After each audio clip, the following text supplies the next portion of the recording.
1948 September 15 మొత్తం కూడా మేము విద్రోహ దినంగానే తెలంగాణ ప్రజలకు విద్రోహ దినమే. ఎందుకంటే ఆ రోజు తెలంగాణ సైత రైతాంగ పోరాటంలో అనేకమైనటువంటి పోరాటాలు నిర్వహించి కొన్ని లక్షల ఎకరాలను ప్రజలకు పంచినటువంటి చరిత్ర కమ్యూనిస్ట్ పార్టీకి ఉన్నది.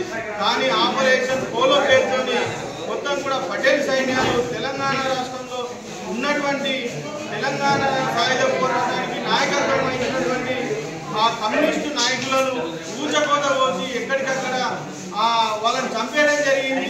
అనేక మంది అమ్మాయిలను అర్ధనగ్నంగా వీధుల్లో నడిపించినటువంటి చరిత్ర ఆ రోజు పటేల్ సైన్యాలకు ఉన్నది. దీన్ని మేము తీవ్రంగా కొందరు విమోచనం అంటున్నారు, మరికొందరు విలీనం అంటున్నారు. కానీ ముమ్మాటికి విద్రోహ దినమే. దీని తెలంగాణ ప్రజలకి జరిగింది విద్రోహ దినంగానే ఈరోజు మేము పేర్కొంటున్నాం.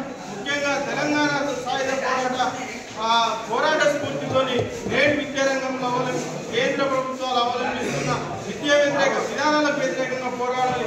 ఒకవైపు స్కాలర్షిప్లు ఈరోజు ఇవ్వట్లేదు, అదేవిధంగా స్టూడెంట్స్కి ఈరోజు మొత్తం కూడా ఇంటర్మీడియట్ విద్యార్థులకు మధ్యాహ్న భోజనం ఈరోజు కల్పించడం లేదు. అనేక పాఠశాలలో అనేక సమస్యలు ఉన్నాయి. మౌలిక సదుపాయాలు ఈరోజు కల్పించడంలో విఫలమవుతున్నారు. బడ్జెట్ ఈరోజు సరైనటువంటి బడ్జెట్ ఈరోజు